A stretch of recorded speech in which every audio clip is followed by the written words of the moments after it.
bonjour daholo ça va daholo tanàny tompo sy ny fahasoavana ho antsika mandrakariva anomboka ny fotoana indray tsika ary ao anatin'ny toko fainina amby folontsika dia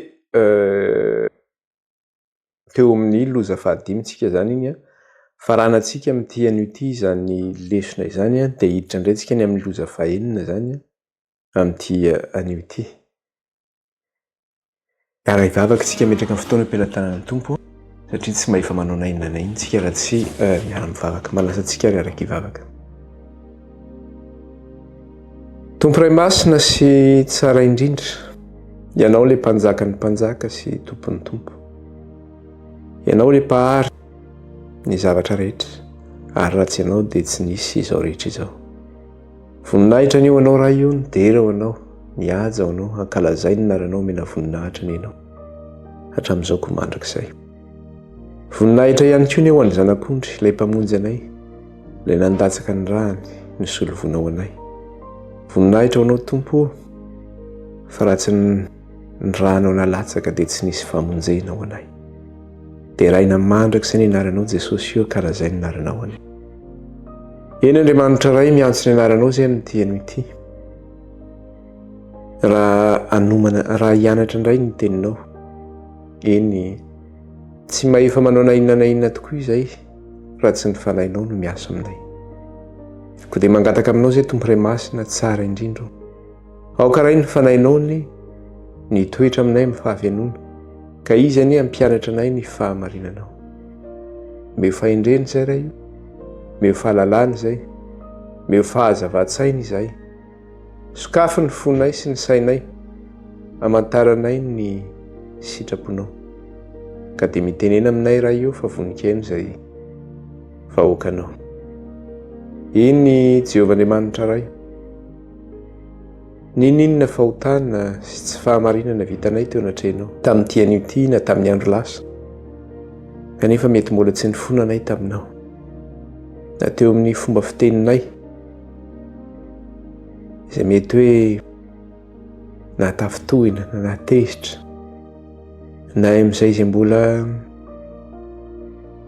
be resaka ity, na izay mety mbola miteniteny foana ity. Eny raha io, tsy amin'izany ihany fa na ny zavatra sainay na ny fikasanay iza tompo dia ratsy ihany mandritry ny andro. Eny na ny zavatra eny ny sofinay na hitan'ny masonay. Mifona raha io ny amin'ny elokay sy ny tsy fahamarinana rehetra izay vitanay teo anatrehanao.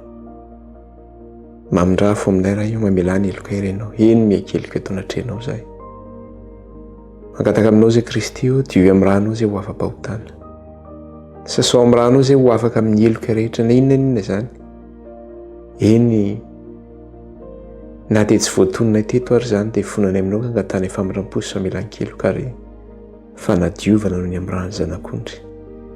Diovy amin'ny ranao izay Jesosy ho afam-pahotana, sasao amin'ny ranao izay ho afakely. Ao karaha ny fanahinao masina ny tsy saraka aminay fa izy anie na masina anay sy tantanay marina rehetra. Aoka ny anjelinao Jehovah itoy manodidina anay, ka hiaro anay sy tantana anay. Dia taio izay raha io raha hiatrika ity an'ity.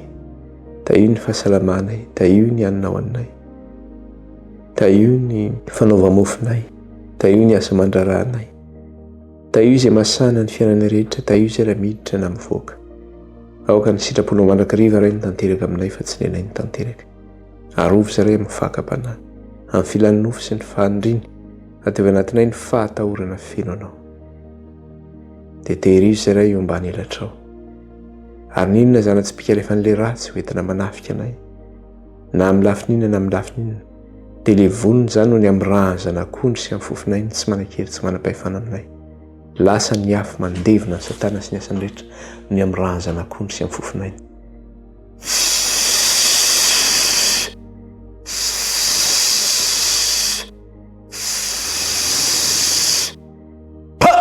Rafy satana sy ny asany rehetra ny amin'ny rany zanak'ondry sy amin'ny fofonay, tsy manan-kery tsy manam-pahefana aminay na dia kely aza. Dia raina mandrakizay ny anaranao raha io, kalazay ny anaranao, mena voninahitra ny ianao hatramin'izao ko mandrakizay. Halleluia, halleluia. dia mitenena aminay raha io fa voninkaino izay vahoakanao amin'ny anaran'i Kristy. Amen. Iroso aritsika ny amin'ny lesona zavatra nyresantsika farany iny zany a dia nyresakitsika ny amin'ny teo amin'ny apokalipsy toko 7 ny andininy 10. Vakitsika kely ange mikasika le izy. Apokalipsy toko 7 ny andininy 10. Dia ahoana ozy izy eo? Ary manandramo tahaka ny mainka izy sady misy fanondrorana, ary amin'ny rambony no misy ny heriny ampahorian'ny olona 5 volana. Dia inona moa ty resahany ity fa mikasika le valala zany, ary fantatsika tsara fa inona moa le valala? Ny hevitry le valala dia ireo le hoe le force maléfique zany na ny herin'ilay ratsy izay hoentina miasa zany manerana an'izao tontolo zao. Dia eo amin'ny tapany faharoa izy dia miteny hoe ary amin'ny rambony izy no misy ny heriny ampahorian'ny olona 5 volana. Zany hoe ilay devoly satana zany dia zao mandritra ny androm-piainana izy dia ampahory ny zanak'olombelona. Ary izy moa le ampahorin'ireo zany fa le olona izay tsy manana an'ilay tombo-kasehan'Andriamanitra. Dia hoy izy hoe ao amin'ny rambony no misy ny heriny izy. Dia hitantsika teto le izy hoe inona moa le rambo? Fa ny hevitry le hoe rambo dia hoe mpamina ny sandoka izany. Ary tany amin'ny Isaia no ahitantsika anazy iny tsy verenantsika vakiana intsony fa zavatra resahany tany dia hoe ny loholona no loza izy ary ny mpaminany mampianatra lainga no rambo izy. Ny mpaminany mampianatra lainga hozy izy no rambo. Ka eto zany le heviny ara-panahy eto mikasika le hoe ao amin'ny rambony no misy ny heriny. Dia ny zavatra hita eo zany dia zao hoe ao anatin'ny fitaka sy lainga zany, ao anatin'ny famitahana, eo ny tena asa zany, ny asa izay ataony zany ilay ratsy ampahoriana ny olona. Dia moa ny zavatra nyresantsika tsy mahagaga ange zany fa Kristy dia efa niteny manao hoe amin'ny andro farany dia izy Kristy sandoka, izy mpaminany sandoka. Ary maro no voafitana ozy izy. Kristy raha miteny manao raha misy Kristy sandoka aza makany ianareo, aza mino ianareo, fa izy Kristy sandoka sy mpaminany sandoka. Eny na dia ny olom-boafidy aza dia ho fitahana ozy izy. Ka any zany tena eo ny tena misy ny herin'ilay ratsy izay hitondrany an'ilay fampahoriana, satria izay tratran'io dia efa zao mazava ho azy fa tsy manana ilay tombo-kasehan'Andriamanitra izy. Tsy manana ilay tombo-kasehan'Andriamanitra izy. Ary miasa amin'ny fomba maro samihafa tsy takatry ny saina izy hitondran'io fampahoriana io zany aty ambonin'ny tany. Ka ny herin'ilay ratsy zany izay ampiasainy hoentiny miady amin'Andriamanitra dia zao hoe misy hery anankiroa zany eo izay miasa ho an'ilay ratsy. Ary efa hitantsika izy tany amin'ny apokalipsy toko 7:10. Dia inona moa le hery anankiroa miasa zany? Dia ilay bibidia voalohany sy ilay bibidia faharoa. Bibidia niakatra avy tamin'ny ranomasina sy bibidia niakatra avy tamin'ny tany. Dia inona le bibidia niakatra avy tamin'ny ranomasina? Le bibidia niakatra avy tamin'ny ranomasina io le bibidia voalohany io. Dia aty amin'ny apokalipsy toko 7:10 izy raha verenantsika vakiana kely le izy eo amin'ilay andininy faharoa dia ahoana ozy izy? Zao ny teneniny eo amin'ny andininy faharoa. Ary ny bibidia izay fahitako dia tahaka ny leoparda, ary ny tongony tahaka ny bero, ary ny vavany tahaka ny vavan'ny liona, ary ilay dragona nanome azy ny heriny sy ny seza fiandrianany ary fahefana lehibe. Eo amin'ilay tapany faharoa no raisika. Ary ilay dragona ozy izy nanome azy ny heriny sy ny seza fiandrianany ary ny fahefana lehibe. Iza moa ilay dragona fa ny devoly satana. Dia io ilay bibidia izay resahany eto io dia io ilay bibidia voalohany zany io, le niakatra avy tamin'ny ranomasina. Ny dragona ozy izy no nanome azy iny, nanome azy ny heriny sy ny seza fiandrianany ary ny fahefana lehibe. Dragona zany nanome azy an'io fahefana. Dia aty amin'ny andininy fahefatra izy dia inona ny zavatra resahana? Ary ny ankohoka teo anoloan'ilay dragona ireo satria izy no nanome ny fahefana ny bibidia. Ary ny ankohoka teo anoloan'ny bibidia koa ireo ka nanao hoe iza no tahaka ny bibidia ary iza no mahay miady aminy. Zany hoe vokatr'ilay seza fiandrianana nomeny dragona an'ilay bibidia voalohany sy ny fahefana lehibe izay nomeny azy. Dia zao hoe niponina ambony tany ny ankohoka teo anoloan'ny bibidia ka nanome voninahitra azy. Nanao hoe iza no tahaka ny biby ty ary iza no mahay miady aminy. Dia iza moa zany io biby dio? Efa nianarantsika teto io, tsy verenantsika lavatsony fa ny Église en tant qu'institution zany izy io. Zany hoe ny Église amin'ny androm-panjakana azy zany. Ny Église amin'ny androm-panjakana azy dia tsy iza moa no resahana eto zany fa miresaka ny Vatican-tsika. Tsy miresaka ny en tant que ny Église amin'ny hoe membre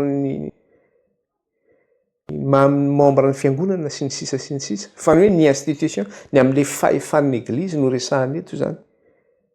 Dia le biby dia faharoa indray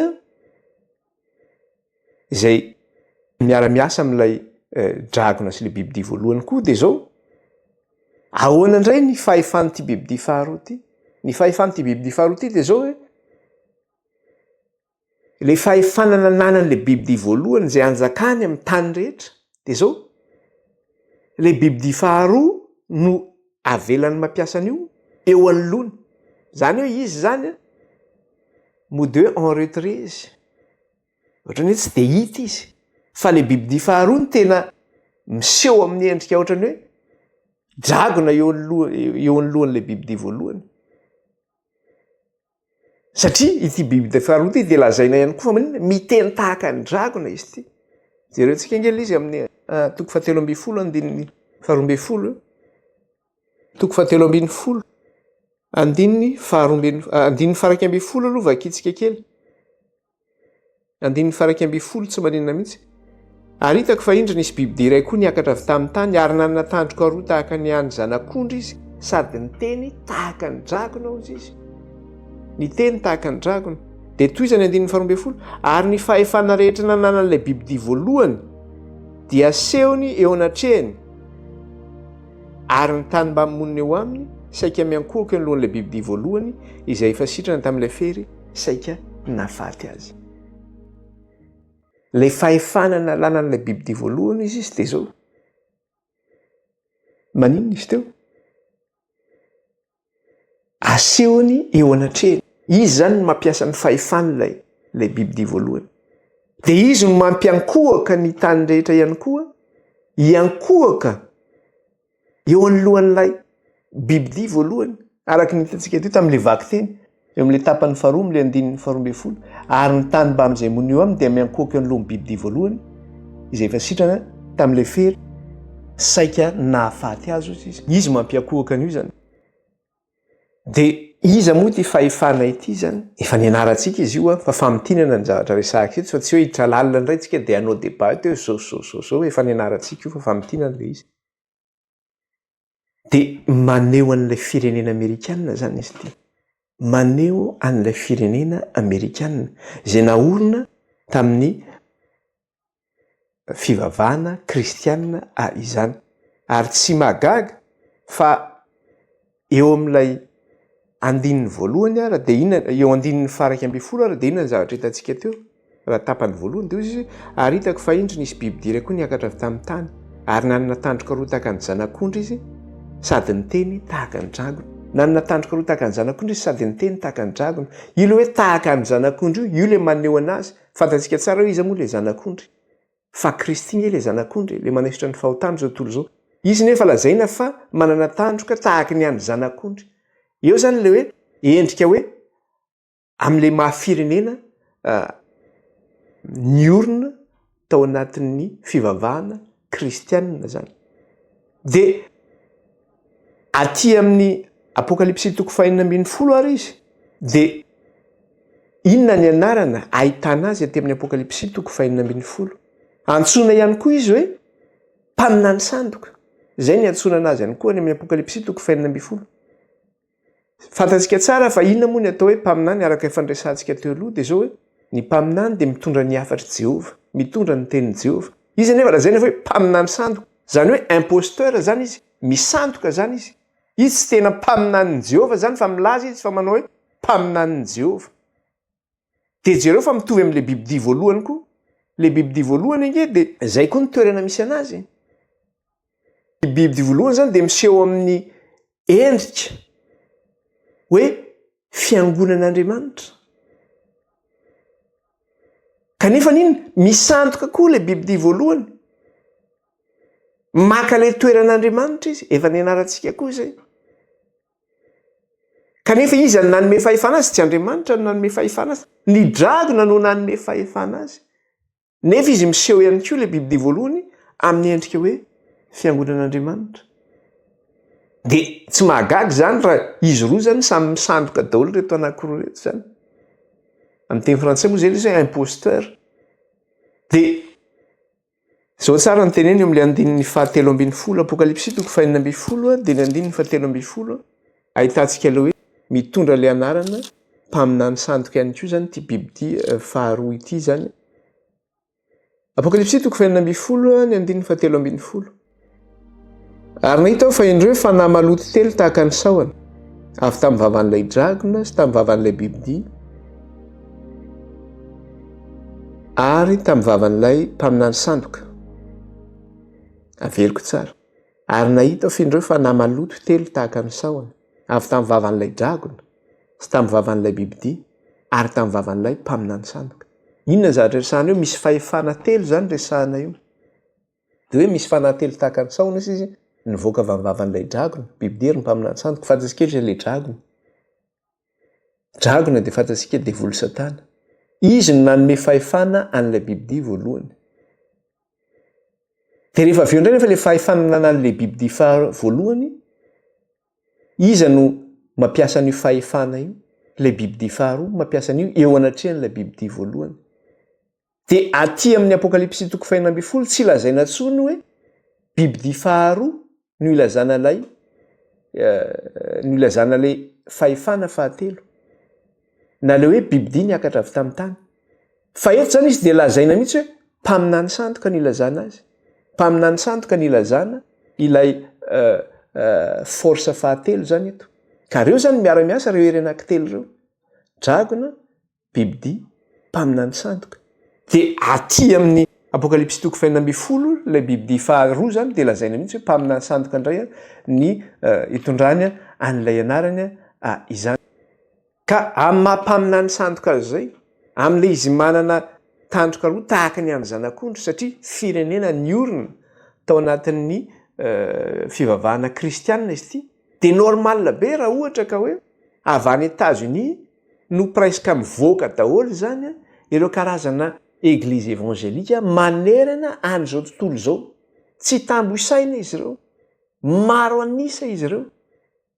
ary manino manao famantarana sy fahagagana avokoa de normal be tanteraka le tenen'i Kristy hoe amin'ny andro farany de zao isy mpaminany sandoka isy Kristy sandoka maro no voafitana izy enina de ny olom-boafidy azy de tsy mahagaga zany any no misy ny heriny tsinona de tena mandripaka mihitsy izy manerana an'izao tontolo zao firifiry ny olona manaraka an'ireny nefa le reny fiangonana reny de zao tenin'ny soratra masina de zao manao hoe amin'ny lalàna sy amin'ny teny vavolombelona eny rehefa tsy miorina amin'izany izy de tsy olona tsy pisahan'ny fahazavan'ny maraina amin'ny lalàna sy amin'ny teny vavolombelona ihany de io moa le lazaina ty amin'ny apokalipsy manao hoe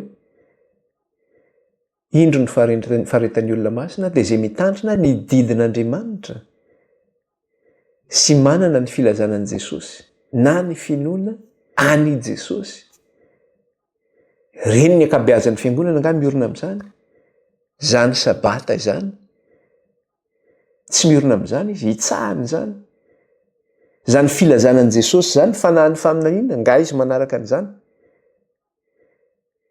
io voalazany boky ny apokalipsy io izy io Jesosy io le maty araka ny soratra masiny na nylevina araka ny soratra masiny nitsangana araka ny soratra masiny tokana ihany ny famantarana omeko anareo izy Kristy momba de zao tahaka ny Jona telo andro telo alina teo akibon'ny hazan-drano lehibe de tahaka izay koa ny toeran'ny zanak'olona atelonandro sy atelon'alina ao akibon'ny tany ny Jesosy inonao ve manana an'izay famantarana zay tanteraka io nijerentsika teto tanteraka arabaky teny zany fa rehefa tsy mahafeno an'izay Kristy zay inonao tsy manana an'izay famantarana zay de efa tsy izy zay Kristy sandoka zay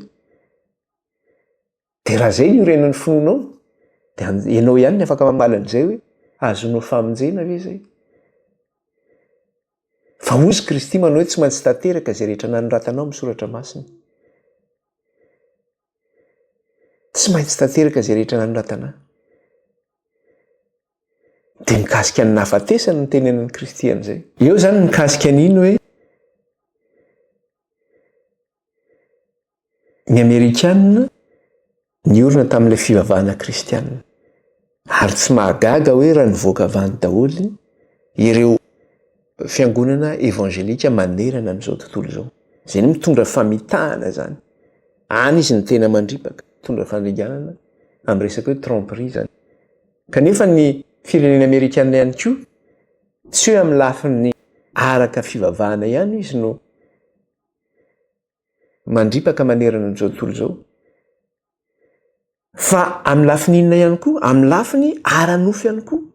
Satria firenena io zany dia zao hoe tena hoe firenena misy ny karazana débauche rehetra, filalaovan-dratsy rehetra. Avany no mivoaka daholo ireo drogy hoentina manerana an'izao tontolo izao. Zany hoe ny fomban'ny Amerikanina zany na ny mœurs-ny Amerikanina dia hoentina zany hoe karaha influence manerana an'izao tontolo izao. Hoentina hitarihana an'izao tontolo izao dia ny resaka visy rehetra zany, ny faharatsiana rehetra dia manaraka an'iny daholo izao rehetra izao. Avoany ny voan'ny resaka drogue manerana an'izao tontolo izao. Ny resaka crime, resaka tendance, ny resaka hoe la mode sy ny karazana fakapana maro samihafa zay modely arahan'izao tontolo izao. Eo ny lafiny guerre ihany koa satria firenena matanjaka izy ary mitondra fampahoriana amin'izany ady zany izy manerana an'izao tontolo izao. Io ilay lazaina hoe miteny tahaka ny dragona izy, manana an'izay fahefana zay izy, manao izay tiany ataony izy manerana an'izao tontolo izao. Ary izy ny lehiben'ny firenena Occident zany na ny tandrefana. Ka zay moa zany izy teo hoe ery anankitelo zany no miasa, miara-miasa. Zany hoe misy ambaratonga-pahefana zany. Dia iza ny ambonin'ny fahefana io? Ny dragona zany. Satria ny dragona nanome an'ilay fahefana an'ilay bibidia voalohany. Dia ny dragona zany ny fahefana ambony indrindra dia manaraka azy eo ilay bibidia voalohany. Dia fantatsika moa izy eo bibidia voalohany io zany fa ilay fahefan'ny Eglizy io resahana io zany. Dia manaraka ilay bibidia voalohany maneho an'ilay bibidia faharoa na antsoina ihany koa hoe mpaminany sandoka. Dia fantatsika fa ilay firenena Amerikanina izay niorina tamin'ny fivavahana kristianina. Izy no mampiasa ny herin'ilay na ny fahefan'ilay bibidia voalohany. Eo anatrehan'ilay bibidia voalohany izy no mampiasa an'izay hitondra ny firenena rehetra hiakohaka eo anolohan'ilay bibidia voalohany izany. Zany hoe dragona, bibidia, mpaminany sandoka, eritelo zany ireo hoentina miady amin'Andriamanitra. Dia taddio koa fa ny an'Andriamanitra koa eritelo koa ny an'Andriamanitra. Jehovah Andriamanitra iray, Jesosy Kristy, fanahy masina, ery anankitelo koa zany zay. Ery anankitelo koa zay. Ka ankoatran'izay ihany koa nefany, satria io zany ilay herin'ilay valala nivoaka avy tao anatin'ilay setroka. Rehefa nisokafana ny lavaka tsy hitanao dia nisy setroka nivoaka tao, dia hoe tao anatin'ilay setroka nisy valala nivoaka ao izy. Dia ireo valala ireo ilay nitondra fampahoriana ety am-ponina ambony tany izay tsy manana ilay tomboka sy an'Andriamanitra. Dia navela ampahorin'ny mponina ambony tany izy mandritra ny 5 volana, zany hoe mandritra ny andro iainana zany. Dia hoe ao amin'ny rambony no misy ny heriny.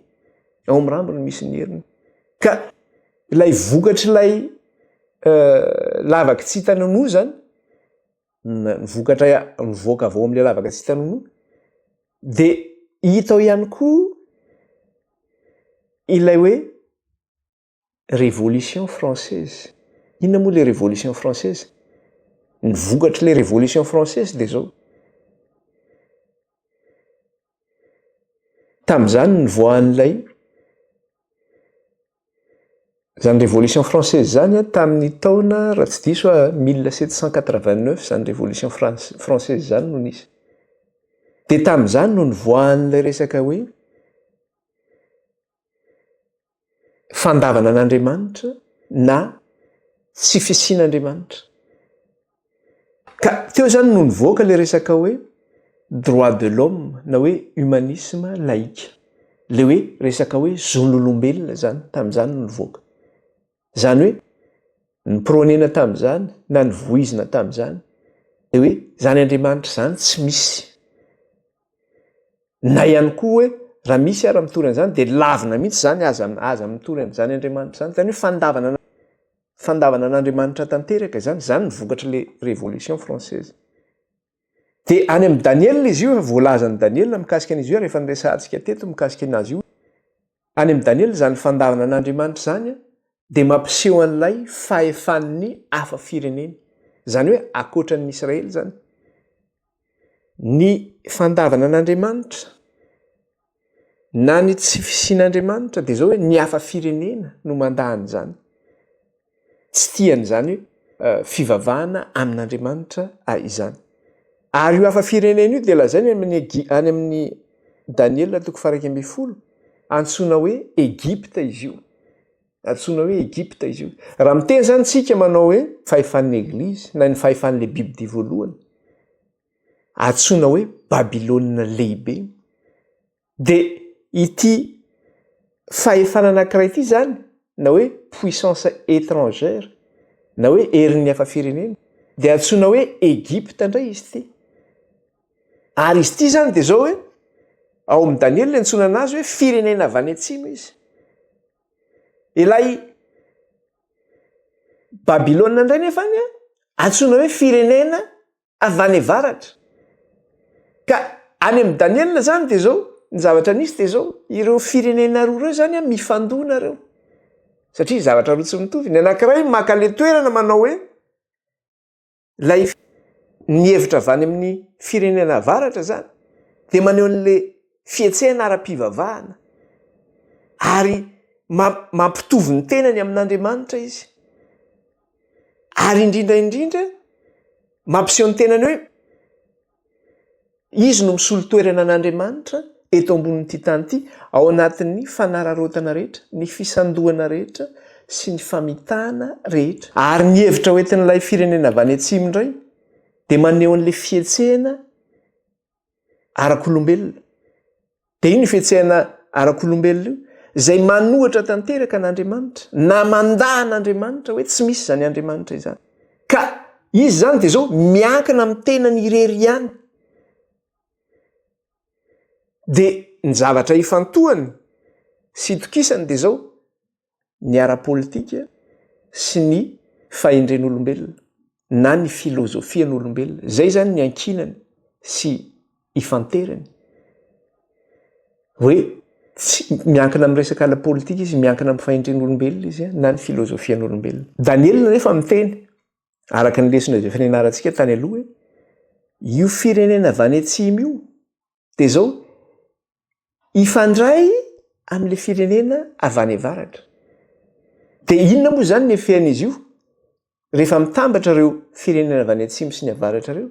Io zany le antsoina hoe mondialisation na le hoe nouvel ordre mondial. Dia tsy iza moa zany fa fifandraisan'ny Église sy ny État zany. Fifandraisan'ny Église sy ny État dia zay le antsoina hoe nouvel ordre mondial. Ka rehefa feno zany zay fepetra zay le hoe miankohaka eo alohan'ny bibidia ny tany rehetra ozy izy. Iza ny tahaka ny bibidia ary iza no mahay miady amin'ny bibidia. Ka amintsika amin'izao fotoana zao zany dia zao ny foto-kevitry ny sud izay hoe hafa firenena miankana amin'le fahendren'olombelona sy ny fahalalàn'olombelona amin'ny resaka hoe intellectuel zany dia efa tafiditra ao anatin'ny fomba-pivavahana na ny fomban'ny Eglizy. Zany hoe efa mitambatra zany izao tontolo izao sy ny Eglizy mitambatra. Ary efa tafiditra ao anatin'ny fomba eo amin'izao tontolo izao zany zavatra zany, fitambaran'ny État sy ny Eglizy izany. Na dia teo raha niezaka ny hoe nanasarahana an'izany nandritra ny fotoana maro fa mitambatra zany ankehitriny. Satria ny fahefana nanan'ny Eglizy, ny fahefana nanan'ny Papa dia eken'izao rehetra izao zany ekeny zao rehetra zao zany ary tsy mahagaga inge zany satria io fifandraisana io de efa nanomboana nanaovana anazy io de tamin'ny androny Constantin, empereur Constantin, tany nanomboana le hoe fanambarana ny Eglizy sy ny Eta ary amintsika amin'izao fotoana zao zany de efa tanteraka zany zavatra zany. De inona moa ny zavatra misy amin'izao fotoana zao? Tafiditra ao anatin'ny fomban'ny Eglizy ve ny resaka hoe idôlatria? Tafiditra zany. Tafiditra zany eken'ny Eglizy nge ny idôlatria amin'izao tontolo zao. Tsy mandahany zany izy. Inona moa le idôlatria fa ny fanompo-tsampy? Ny inona ny hevitra ny resaka hoe nivoizina tamin'le révolution française resaka hoe droit de l'homme. De navoaka tamin'izany le resaka hoe Marianne zany ny symbole ny révolution ny frantsay. Ary amin'io Marianne io amin'ny vola frantsay de misy sarin'io Marianne io maneho an'ilay hoe azafady le resaka hoe droit de l'homme zany. Kanefa ny Eglizy nge manaiky an'izany resaka droit de l'homme zany. En retrait izy mody hoe zao fa manaiky an'izany izy. Ny resaka franc-maçon ery miafina ny maneran'izao tontolo zao tafiditra any resaka fivavahana daholo zany rehetrarehetra zany. Ny dissident de l'Église, inona moa le dissident de l'Église? Ireo zay niala tamin'ny fiangonana zany, tahaka ny protestante sy ny ireo sy karazana sekta maro samihafa. Antsoina koa hoe fiangonana zany izy amin'izao fotoana zao mifandray amin'ny Eglizy daholo zany amin'izao fotoana zao. Ny politika, hoe firenena ao anatin'ny démocratie mifandray daholo zany. Ny scientifique sy ny sisa sy ny sisa. Satria le fifandraisan'ny Eglizy sy ny Eta zany zavatra efa fait accompli izy amin'izao fotoana zao, zavatra efa tanteraka zany amin'izao fotoana zao. Ary zay ny asan'ilay Bible faharoa manatanteraka an'izay mampiankohaka ny firenena rehetra amin'ilay Bible voalohany izany. Ka izany rehetra zany de zao, tsy inona zany rehetra zany fa reo zany le aizina manarina ny tany. Io le aizina manarina ny tany maneho an'le fanjakan'ilay ratsy zany. De aty amin'ny kapoaka fahadimy nefa de inona ny zavatra andresana aty amin'le kapoaka fahadimy? Zavatra resana aty amin'le kapoaka fahadimy de zao hoe raha iverenantsika kely le vaky teny. De zao ny zavatra resahany eo amin'ilay andininy fahafolo amin'ny anaran'i Jesosy. Ao aloha izy. Ary ny fahadimy napidina ny taontoviny tamin'ny seza fitanan'ilay Bibdia de tonga maizina ny fanjakany ary ny olona nitsakitsako ny lelany noho ny fanaitainany. Rehefa napidina ny taon-dovia aloha izy ilay anjely fahadimy de nararany tamin'inona ilay loza? Nararany tamin'ny seza fiandrianan'ilay Bibdia. Fantatsika tsara hoe iza moa ilay Bibdia ary iza nanome ny hery anazy. De rehefa nararany tamin'ny seza fiandrianan'ilay Bibdia ilay izy de zao tonga maizina hozy izy ninona? Ny fanjakany. Tonga maizina ny fanjakany ary ny olona hozy izy nitsakitsako lelany, ny lelany noho ny fanaitainany. Ka maninona moa ny olona mitsakitsako ny lelany noho ny fanaitainany? Satria le fitsarana zay misy eto zany de zao vokatra le fahotana zay nataon'ny olombelona ihany na tonga an'io fitsarana zay tonga io. Inona ny fahotana nataon'izy ireo? Satria izy ireo niakohaka tamin'ny Bibdia. Manao hoe iza ny tahaka ny Bibdia ary iza ny miady aminy de niakohaka tamin'ny Bibdia ny olona mponina ambony tany. Misy ny olona milaza hoe zay tsy miakohaka amin'ny Bibdia zany, kanao zay miakohaka amin'ny Bibdia. Ny zavatra misy de zao. Na ianao miakohaka amin'ny Bibdia directement na ianao miakohaka aminy indirectement. Satria za miteny zavatra resahana ny lesona zay nianarantsika teto de zao ny tany rehetra eo ambanin'ny fahefan'ny Bibdia. Na miteny ary ianao hoe za tsy miakohaka eo anoloan'ny Bibdia voalohany, nefa tsy manana le tombo-kasen'Andriamanitra ianao de efa eo ambanin'ny fahefan'ny Bibdia ianao.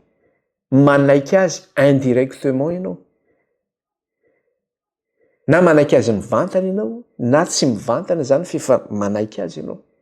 Le seza fiandrianana araka ny voalazantsika teo de zao hoe ny tany rehetra no seza fiandrianan'ny Bibdia. Io zany no rakotra n'ilay fahamezinana.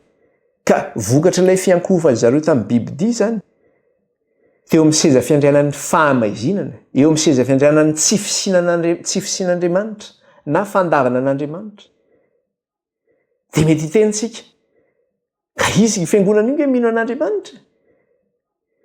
fa inona ny zavatra nyresantsika teto maka le toeran'Andriamanitra izy ary milaza fa misoro toeran'Andriamanitra izy eto ambonin'ny tany kanefa ny zavatra misy de ty fa nga izy mitandrana ny didin'Andriamanitra manodogony no entiny amin'izao tontolo izao fa tsy ny didin'Andriamanitra ny fampianaran'ny eglizy no entiny amin'izao tontolo izao fa tsy ny didin'Andriamanitra de tadidio tsara fa le biby faharoa mampiasa ihany koa izay fahefana izay mitondra ny firenena rehetra ekoky amin'ny bibi voalohany io de jereo daholo reto fiangonana reto nivoaka avy tao zany reto le fiangonana evangelika be deaibe reto le mpamina ny sandoka fangaro mitandra ny didin'Andriamanitra mivavaka amin'ny andro sabata reo mivavaka amin'ny andro ny bibidi daholo reo rehetrarehetra reo ny akabeazany ka le fahamezinana izay tonga zany de zao hoe satria ny ankohaka teo amin'ny bibidi izy teo amin'ny seza fiandraran'ny fahamezinana sy ny tsy fisian'Andriamanitra vokatra n'izany de zao nandova fahamezinana izy sy ny tsy fisiana zany manerana an'izao tontolo zao zany hoe aizina zany no nolovainy vokatry ny tsy fiankofany tamin'Andriamanitra fa tamin'ny bibidi de vokatra n'izay de zao eo amin'le 110 teo de zao ny teneny ny tapany faharoa ary ny olona ozy izy ny tsakotsako lelany noho ny fanaitainany tonga maizina ny fanjakany ary ny olona ny tsakotsako ny lelany noho ny fanaitainany zay zany ny ravatra ndraisina ny tsakotsako ny lelany izy nangiry firy ny olona trapahoriana zany vokatry n'iny vokatry izay fiankofany tamin'ny bibidi zay na ny fanjakan'ny bibidi de plus memandroso zany lay tsika mantsy zao makany amin'ny farany plus mandeha ny fotoana plus mitombo ny taona plus miamafy zany io fampahoriana io zay azony zanak'olombelona io zay tsy manana ilay tombokasian'Andriamanitra de jereo tsara manerana n'izao tontolo zao miavosany famonoana olona miavosany kidnapping miavosany fangalaran-jaza miavosany resaka hoe trafic sexuel sy ny sisa sy ny sisa ny resaka hoe vol d'organe miavosa zany rehetra zany hoe miavosa ny zavatra rehetra mitombo ny karazana problema rehetra zany manerana amin'izao tontolo zao resaka crime rehetrarehetra resaka drogue zany miavosa manerana n'izao tontolo zao ny resaka fahavetavetana miavosa manerana n'izao tontolo zao zany hoe tena ny resaka tsy fanajana zany moa tsy ray aman-dreny zany tsy tenenina intsony zany hoe ny olona zany tsisy ohatrany hoe tsisy morale intsony raha zay ny azo ilazana anazy fa tena hoe le ratsy no miavoza sy mibana amin'ny fiainan'ny zanak'olombelona de eo moa le zavatra le fampahoriana zay azony de zao hoe raha mijery sika zany mijery an'ilay loza zay nitrangana nomboka tany amin'ilay loza voalohany ka hatrany amin'ny loza fahadimy tany amin'ny loza voalohany sika de nyresaka le hoe vai ratsy mahazo ny olona zay tsy manana le tombokasian'Andriamanitra io vai ratsy io nefany niakatra izy io zany hoe niakatra en crescendo zany izy io niamafy izy io satria nisy loza hafa ny ampy taorinany io le hoe fahasimban-drano fahasimban-dranomasina de ny fahasimban'ny masoandro de aty amin'ny loza fahadimy nefa tsika zany ny zavatra misy de zao hita ao anatin'ilay loza fahadimy eo daholo le loza rehetra zany zay nisy tany amin'ny loza tany aloha rehetrarehetra zany hoe mbola lovaina le izy taty amin'ny loza fahadimy satria ny jafajafa ny olona jeretsika nkely izy aty amin'ilay 110 ahoana izy izy 110 dia nyteny ratsy an'Andriamanitra ny lanitra izy noho ny fanaitainany sy ny vainy sady sy ny bebaka tamin'ny asany zany hoe aty amin'ilay loza fahadimy zany izy de mbola mitarainany amin'ilay vai ratsy sy ny fanaitainany ny amin'ireo loza rehetra zay nisy teo aloha rehetrarehetra ka raha tokony bebaka zany izy ireo anatrehan'Andriamanitra ny amin'ny loza zay nahazo anazy de inona ny zavatra nisy vao maika indray ny zavatra nataony nankahala an'Andriamanitra no nataony ary tsy le fankahalany de zao miteny ratsy an'Andriamanitra mihitsy izy maninona moa izy ny mankahala an'Andriamanitra sy miteny ratsy an'Andriamanitra satria fantany fa Andriamanitra no mitondra ny fampangirifiriana io fantany fa Andriamanitra no manana fahefana amin'ireo loza ireo ka lay fandavana an'Andriamanitra zany zay hitantsika eo anatin'lay le lesona de zao hoe niainga tany amin'ny fanompontsampy lay izy ary amin'ilay loza voalohany satria hoe mandan'Andriamanitra izy fa manina miankohaka izy eo anolohan'ilay bibidia zany hoe le fandavan'Andriamanitra zany miaingana amin'le fanompontsampy de miafara amin'inona le izy aty amin'le loza fahadimy miafara amin'ny fitenenany ratsy an'Andriamanitra tsy vitany hoe manompo sampy any izy manohitra an'Andriamanitra amin'ny zavatra zay ataony fa tena miteny mivantana mihitsy izy mankala an'Andriamanitra sy miteny ratsy an'Andriamanitra zany hoe ohatra n'le loza ihany zany hoe miakatra en crescendo le izy hoe miamafy le loza de ohatr'izay ihany koa le fahotana zay ataony manina miakatra ihany koa miakatra niveau koa le izy raha manompo sampy izy de tonga hatramin'ny fitenenan-dratsy an'Andriamanitra mihitsy zany ny zavatra ataony zay ny teneny eo amin'le 1:1 vakitsika le 1:1 dia ny teny ratsy an'Andriamanitra ny lanitra izy noho ny fanaitainany sy ny vainy sady tsy nibebaka tamin'ny asany ny teny ratsy an'Andriamanitra izy Andriamanitra ny lanitra izy noho ny fanaitainany sy ny vainy sady tsy nibebaka tamin'ny asany ka eto zany ny zavatra hita de zao hoe ny olombelona zany de plus en plus mahatsapa fa hoe voafitaka izy ao anatin'ny erreur izy ao anatin'ny fahadisoana izy kanefa raha tokony hiova zany izy hoe hiala amin'izay faharatsiana misy azy zay iaiky fa diso izy de vao maika ny zavatra nataony nanamafy ny fony izy zay mahatonga azy hoe miteny ratsy satria manamafy ny fony izy ary lay fanamafisany fony de zao hoe mitodika izy hanohatra an'le tokony ekeny fa io le ten'Andriamanitra ary io ny tokony hiankofana zay nge mahatonga ny olona zany miteny manao hoe jereo tsara rehefa tonga le lozy de zao ny zavatra ataon'ny olona am'izao fotoana zao raha mahatsikaritsika raha mienotsika ny amin'ny aina amanjereny na any amin'ny réseaux sociaux any de zavatra resahan'ny olona de zao hoe hafa ihany ny fahendren'ny tolo fa raha tamin'ny andron'ny tolo ara de zao hoe natay minombo mivadika raha tsisy maka nefa ny tolo koa nanompo sampy ny tolo de rehefa tonga le faharatsiana am'izao fotoana zao de ny olona zany miteny hoe hafa ny fahendren'ny tolo de ina mo mahatonga azy miteny hoe hafa ny fahendren'ny tolo lazainy indray zany fa ny kristianina no antony mahatonga zao loza rehetra zao ety amin'ny timbon'ity tany ty hoe raha tsisy an'io fivavahana kristianina io nga nisy zao jereo tamin'ny andro fahendren'ny tolo nga nisy zao fa ny zavatra tsy fatany de zao iza ny mahatonga ny loza io eto ambonin'ny tany izy ihany ny mahatonga ny loza io jereo tsara nge ny fahasombany tontolo iainana inona mahatonga ny fahasombany tontolo iainana eto ambonin'ity tany ity vokatry ny aktivité ataony zanak'olombelona nge manimba ny tontolo iainany vokatry ny industrie zay ataony miteraka le CO2 manimba ny tontolo iainana vokatry ny fitsandrana ny zavatra any ambanin'ny tany ihany manimba ny tontolo iainana de zany koa no mahatonga ny hoe inona ny mahatonga le loza ambonin'ny tany ary mahatonga azy voamaika miavosa satria ny olona de zao ny ankohaka eo alohan'ny bibidia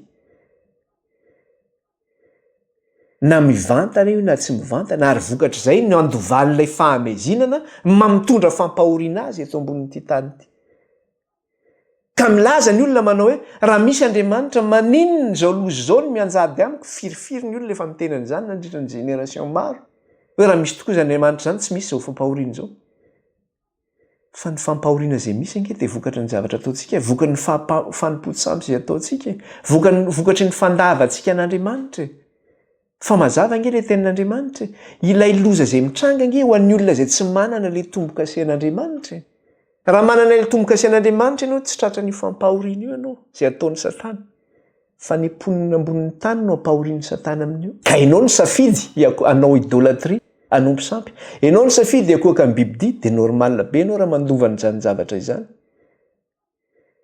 normalina be zany zavatra zany de ny zavatra tany aloha ihany zany no miverina am'izao fotoana zao zavatra tany aloha ihany no miverina am'izao fotoana zao satria zany zavatra tenentsika am'izao fotoana zany efa tenenina tany aloha zany zavatra zany de tsy mahagaga koa zany io fomba fisainana io le hoe fahatsapana io hoe diso nefa mbola maninona vao maika manamafy ny fo ihany andeha am'le faharatsiana dia hitantsika izany karaktery zany tamin'ny karaktery an'ny farao mpanjakany Egypta. Satria rehefa nasain'Andriamanitra nalefa ny farao hivoaka ny Egypta ny vahoakany, dia izao tsara ny nataon'ny farao manao hoe iza moa zany Andriamanitra zany no anekeko azy no amoahako an'ireto oloreto andeha hanompo azy any anefitra. Zany hoe fandavany an'Andriamanitra mihitsy, tsy mino an'Andriamanitra izy. Fa zao rehefa nataon'Andriamanitra nalefa n'Andriamanitra amin'izay le loza folo, dia acculé Pharaon na dos au mur izy, zany hoe tsy afa-miala tsony izy, fa tsy maintsy manaiky izy ilay fisian'Andriamanitra hoe ay tena misy le Andriamanitra, ay tena marina ity Jehovah tompony maro ity. Rehefa tsy afa-miala tsony satria hitany le herin'Andriamanitra sy ny fahefan'Andriamanitra zany amin'le loza zay mitranga. Dia ohatr'izay koa le zavatra misy amin'izao fotoana izao amin'ny loza zay mitranga hoe tokony anekena le fisian'Andriamanitra. Tena zavatra nataon'ny farao dia zao, voamaiky izy nanamafy ny heviny, ka voamaiky izy nanao herisetra anoherana an'Andriamanitra. Inona ny fanoherana izay nataony? Io le zavatra ataontsika amin'izao fotoana izao, manao hoe aza mifampiteniteny, aza mifampitsaratsara, tsisy mahozongozona ny finoko. Ny ary efa tia ny finoko dia tia ny finoko, dia mijoroa amin'izay finoanao izay ihany. Na dia efa hitanao izao ilay fisian'Andriamanitra hoe misy Andriamanitra, dia mijoroa amin'izay ihany. Hoe zahay akohaka amin'ny bibidiana, n'inona ataonao eo, n'inona ataonao eo. Io ny fiangonanay, io ny vavahanay, zao ny fotom-pisainanay. Zany nataon'ny farao zany.